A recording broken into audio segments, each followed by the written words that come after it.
এটি Russell viper বা চন্দ্রবড়া সাপের বাচ্চা। এটি একটি বড় রাসেল ভাইপার সাপের থেকেও বিষাক্ত হতে পারে বা ভেনামাস হতে পারে।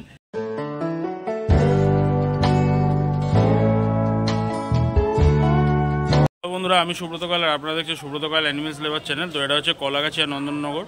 তো এখানে একটি চন্দ্রবড়া বা রাসেল ভাইপার সাপ ওনারা আর কি একটা বালতির মধ্যে চাপা দিয়ে রেখেছে বলে খবর এসছে। তো ওটা কী সাপ এখনও পর্যন্ত জানি না। তো চলুন রেস্কিউটা করি এবং সাপটা কী সাপ আছে সেটা দেখি এবং তারপরে সাপটা সম্বন্ধে আপনাদেরকে জানাচ্ছি। চলুন রেস্কিউটা করা যাক। তো এই কন্টেনারটার মধ্যে সাপটা আর কি আছে বলে ওনারা বলছেন। তো দেখা যাক কী সাপ আছে। কন্টেনারটাকে উল্টানোর পরেই বোঝা যাবে এটা কী সাপ আছে। তো এখানে যেটা বোঝা যাচ্ছে এটা একটি রাসেল ভাইপার সাপের বাচ্চা। এটা একটি রাসেল ভাইপার সাপের বাচ্চা আছে। রাসেল ভাইপার বা চন্দ্রবড়া সাপের বাচ্চা আপনারা দেখতে পাচ্ছেন। ইন্ডিয়ার যেসব বিষাক্ত সাপগুলি আছে তাদের মধ্যে হাইলি ভেনেমাস বা স্মল ভেনেমাস স্নেকগুলির মধ্যে একটি। এই সাপের কামড়ে প্রতি বছর বহু মানুষ মারা যায়।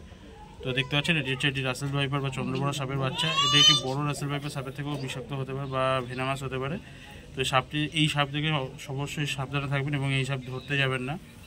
তো সাপটিকে এখন রেস্কিউ করব। তো আপনারা দেখুন।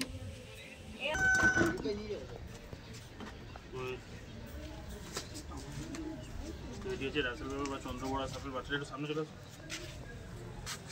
তো এটি হচ্ছে এটি রাসেল ভাইপার বা চন্দ্রবড়া সাপের বাচ্চা। তো এটা একটি হাইলি ভেনেমাস স্নেক। এই স্নেকটিকে কেউ অজগর বা পাইথন ভেবে, যেটা অনেক মানুষও ভুল করে, অজগর বা পাইথন ভেবে এই সাপটিকে ভুল করে। তো আপনারা সেটা করবেন না।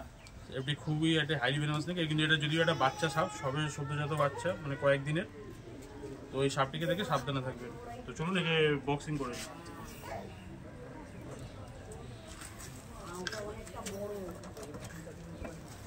সাপটিকে বক্সিং করে নিলাম। বন্ধ করে